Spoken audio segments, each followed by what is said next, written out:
Привет, мои дорогие! Как обычно, начинаем с фронта. Сегодня Сырский заявил, что, оказывается, они взяли 90% Купянска. Я добавил у себя в телеграм-канале, ссылка под каждым видео и в профиле, что они также и Мариуполь взяли на 200%, Бердянск и все остальные города. Поэтому я хочу сказать, для чего они это делают. Для того, чтобы... Вот Зеленский достал эти кадры, уже многие говорят об этом, даже там девочки, которые ездили туда, что это фейк, самый натуральный. Но европейцы же проверить не могут, чтобы действительно поверить в это. А он, смотрите, как хитро делает. Он туда скатался еще до этого, потому что там, я уже говорил, российское подразделение дроновое сидит, которое сразу же их видит и сразу же лупит, как вот с этими же девочками. А тут как-то спокойно Зеленский, без всяких этих, причем там и на оптике могут прилететь туда. Это Рубикон есть такой, да, который как раз и занимается киллзоной. И вот что как раз самое примечательное, что потом начинается заявление, что вот ура, мы там такой кусок отвоевали, причем это делает Deep State, а потом они еще какой-то там кусок отвоевали. А сегодня он говорит, что 90%. И это все как раз подготовка к встрече, где там будет картами махать, мы уже говорили, да, там военных туда отправят. Вот для чего это делается. По факту там никаких движений не происходит. Это 100%. Второе. Переходим на, опять же, массированные атаки, которые проводит сейчас Украина. Вот там вчера уже с утра было запущено 300 дронов, да, опять уже там полетело в Ростовскую область, там уже попадало просто в частные сектора, били. То есть еще и в подстанции били и так далее. А Россия готовит ответный удар, причем готовит его очень серьезно. Да, он будет там супер комбинированный со всеми, как говорится, вытекающими. И вот я просто к тому, что вот Одессе совсем только недавно дали свет. И, как я разговаривал, да, там его дают периодически на какое-то время. Люди успевают там какие-то аккумуляторы зарядить. Так там осталось еще 10 подстанций, которые добьют. Плюс еще ДТЭК вот там сегодня... радовался, что они там подключили всю Одесскую область опять. Хотя мы знаем про Арцис, в котором происходит просто полный кавардак.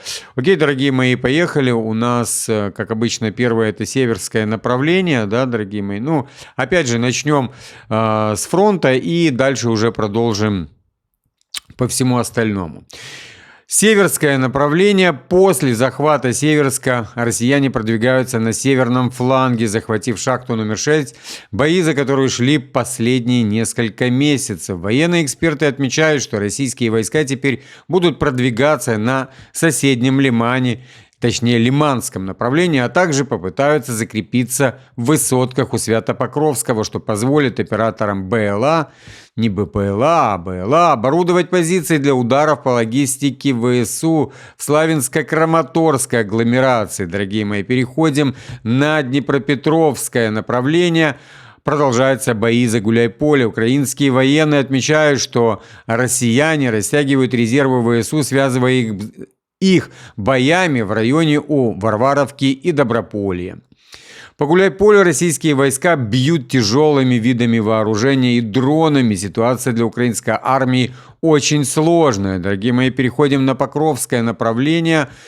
Россияне значительно продвинулись в Родинском, в районе Владимировки и Ивановки. Отметим, что к 23 ноября российские войска заняли центр Родинского, а также оттеснили ВСУ из Затишка.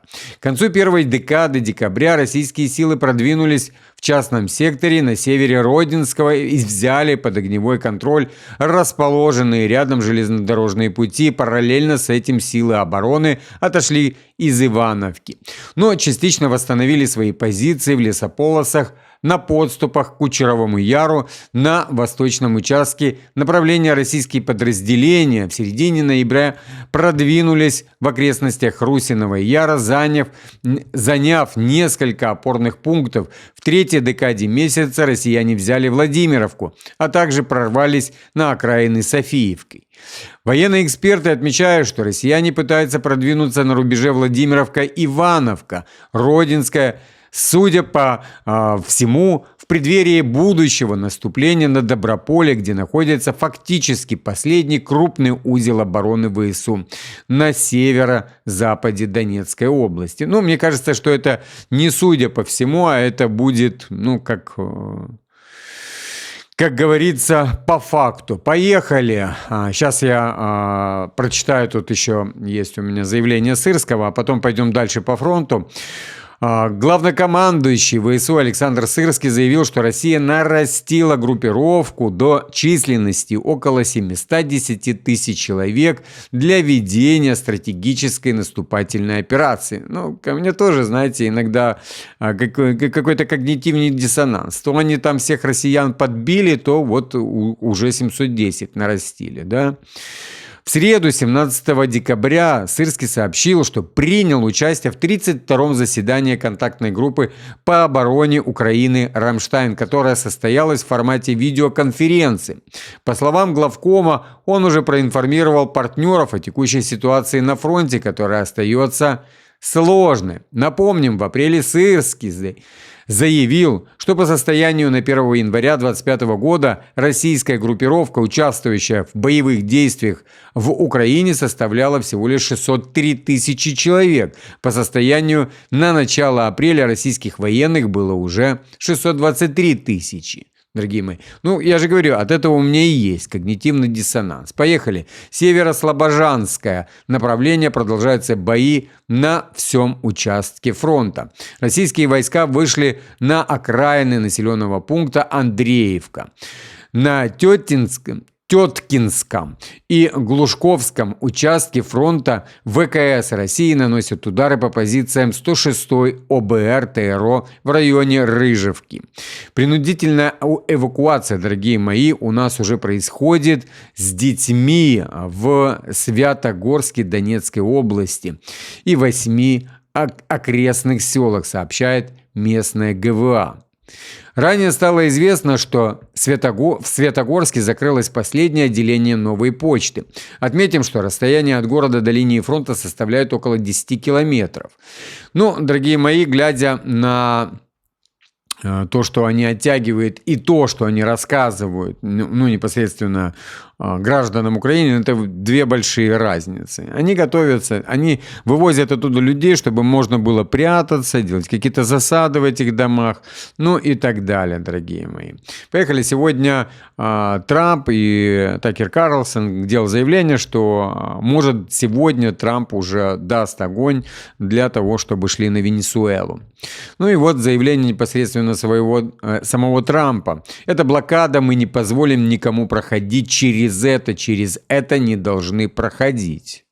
Но имеется в виду, что они блокируют подходы портов и все суда. На самом деле Венесуэла – это удар, дорогие мои, по Китаю. Вот что происходит. Ну и сегодня куча видео, где Жириновский рассказывает о том, что вот будет размен. Ну типа Трамп забирает себе Венесуэлу, а Россия берет себе Украину. Хотя Россия в Венесуэле – это просто как партнеры, по сути, да, а Венесуэла это работает на 90%, внимание, с Китаем и на 10% с Испанией, дорогие мои. Окей, Вашингтон хочет получить назад права на нефть в Венесуэле, которые у Вашингтона отняли венесуэльские власти. Трамп умеет, да?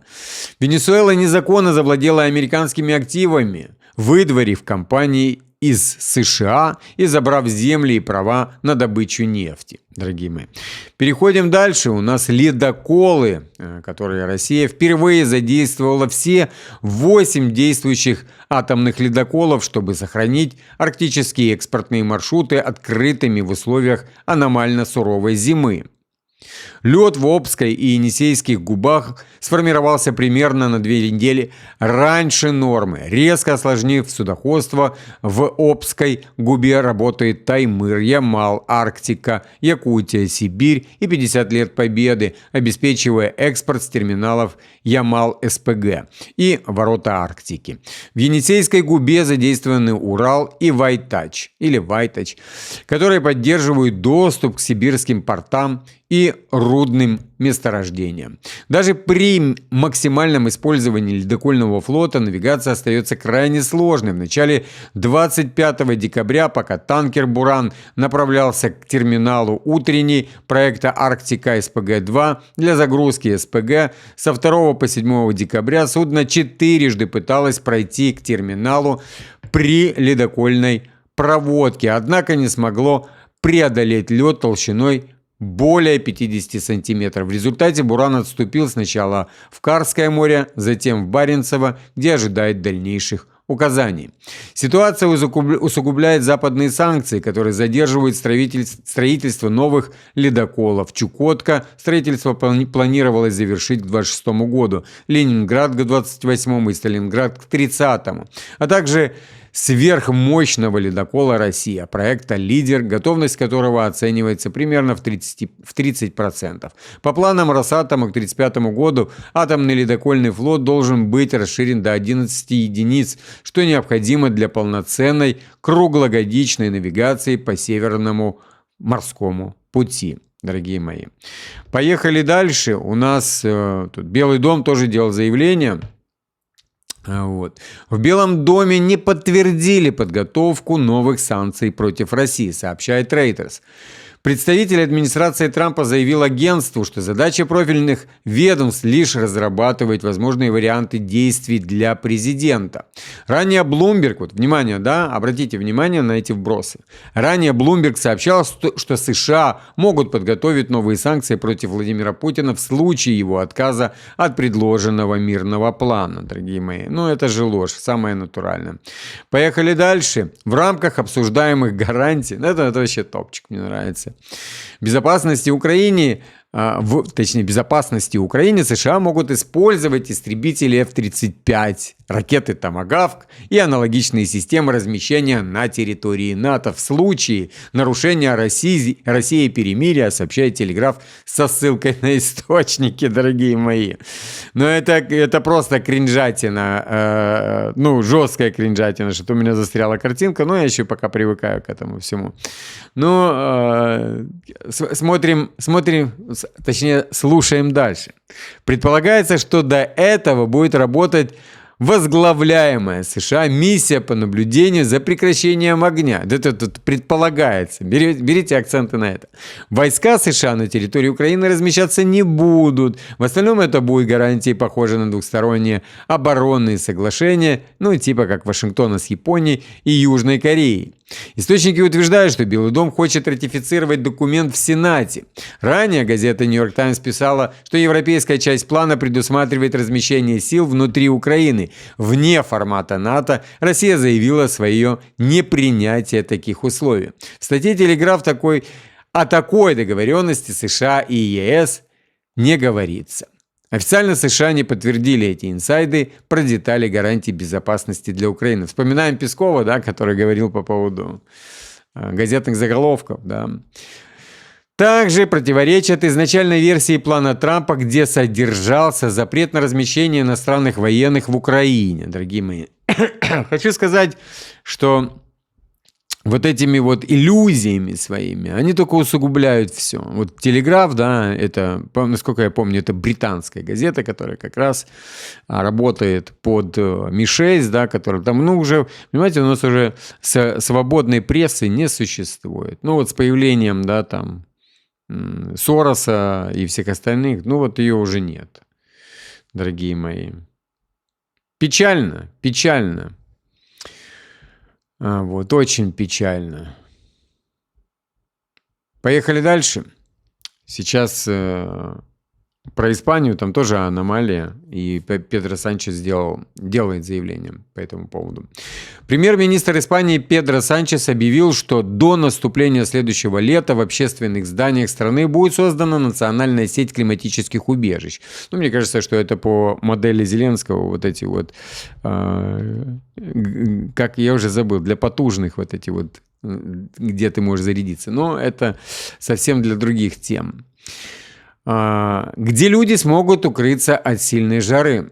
Разрушительные засухи и аномальная жара больше не редкость. Бывает, что летом мы сталкиваемся не с отдельными волнами, а с одной долгой волной жары, которая длится с июня по август месяц. Теперь это наша новая реальность, заявил он. Да, дорогие мои, у меня, видите, это было очень тяжелое лето. Я с Толстым протусил, считайте, практически постоянно на севере. Ну и в конце концов он погиб, дорогой мой. Вот. Кондиционированные помещения, как правило, да, он еле дышал. Я вам говорю, еле дышал. На юге Испании это просто и ветра не было. Все просто было стоячее, духота. Он ночью дышал тяжело, он днем дышал тяжело. Мне нужно было отмечаться, ездить отмечаться. Это мы приезжали, один день терпели и сразу же уезжали. Сразу же уезжали на север. На севере ему было легко. Он бегал там.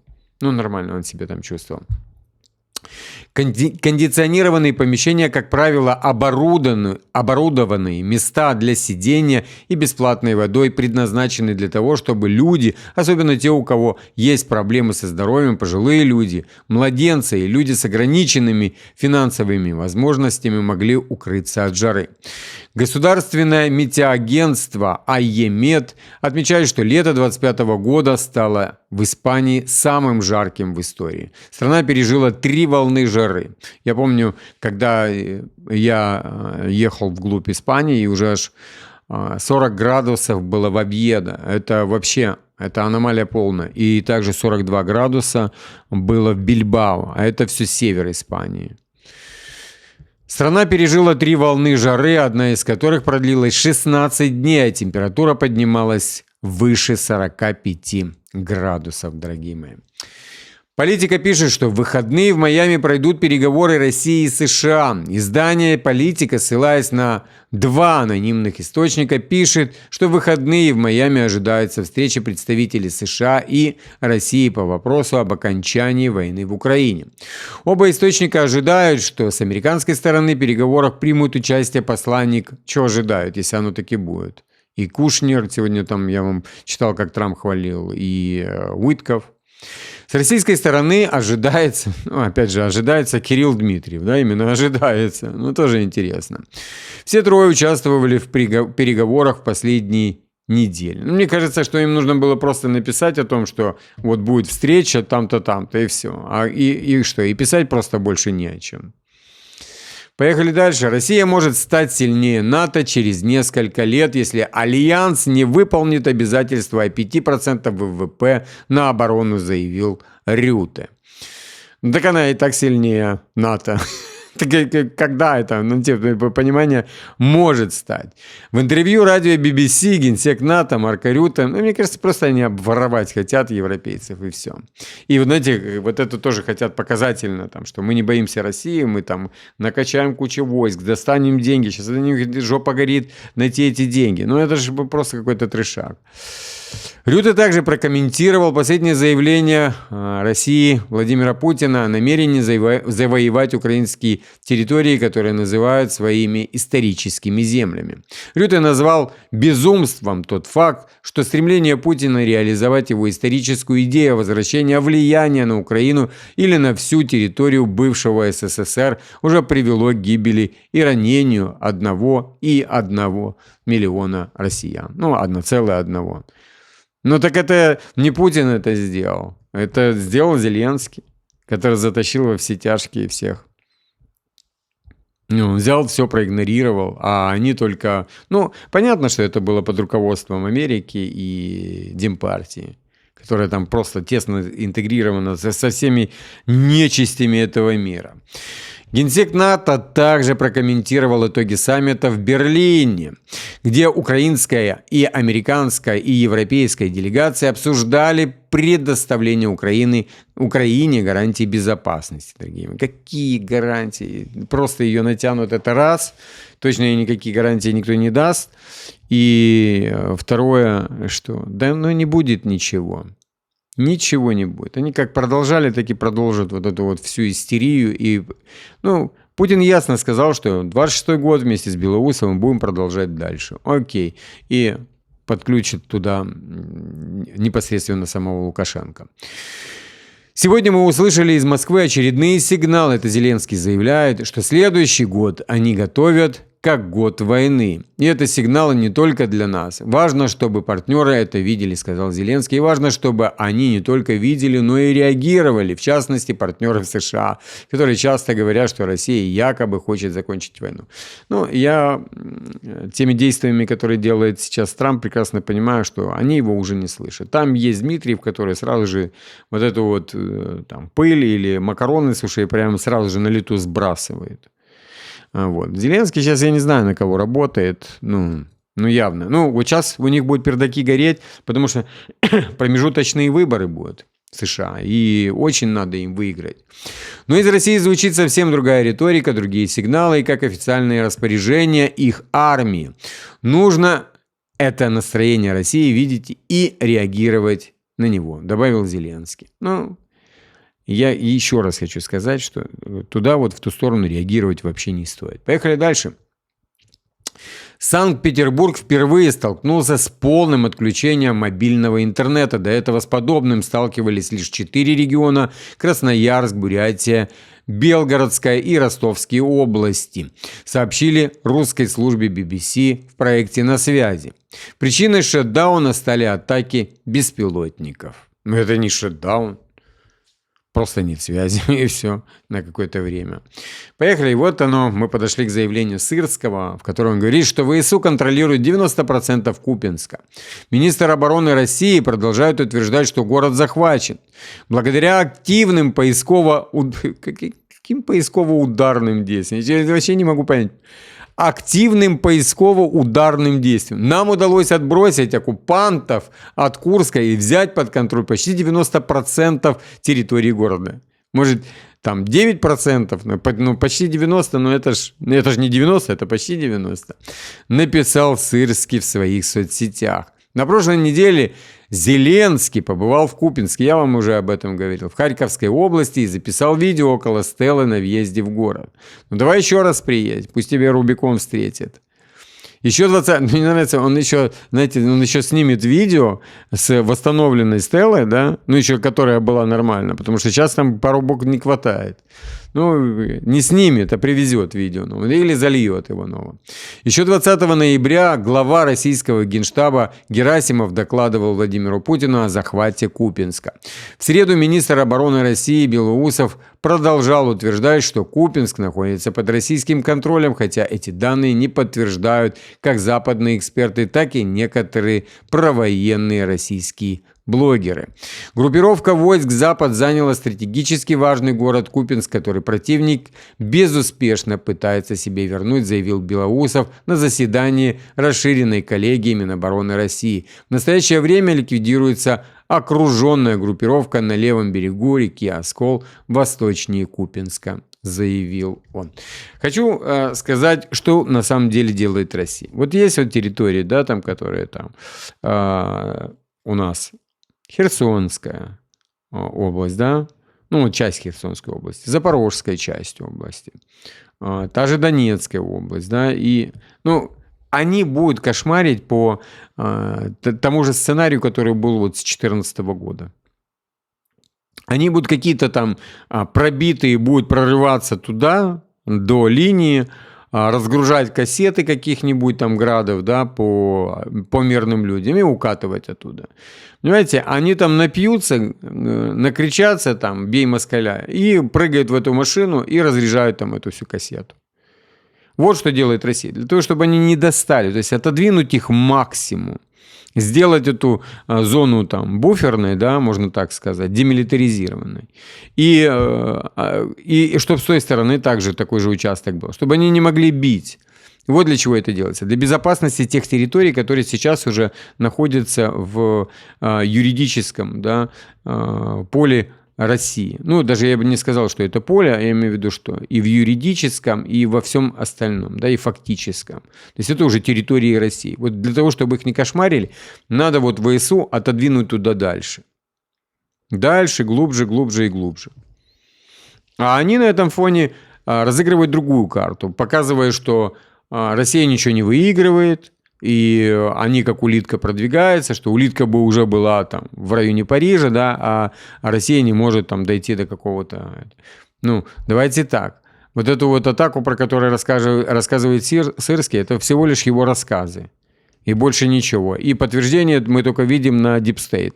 А это СБУшная уже организация стала. После того, как их повязали на выезде из Украины, они уже начали, как говорится, дуть в свисток, в кожаную флейту они начали дуть Сырскому. Так что, дорогие мои, вот такая вот у нас ситуация сейчас на данный момент. Вот, окей, дорогие мои, видите, все, руку больше и больше набиваю, и дальше будет уже незаметно, знаете, нужно просто с этим всем привыкнуть, я имею в виду с оборудованием, и дальше будет намного легче. Подписываемся, дорогие мои, кто не подписан, и, как обычно, я вас всех, дорогие мои, обнял.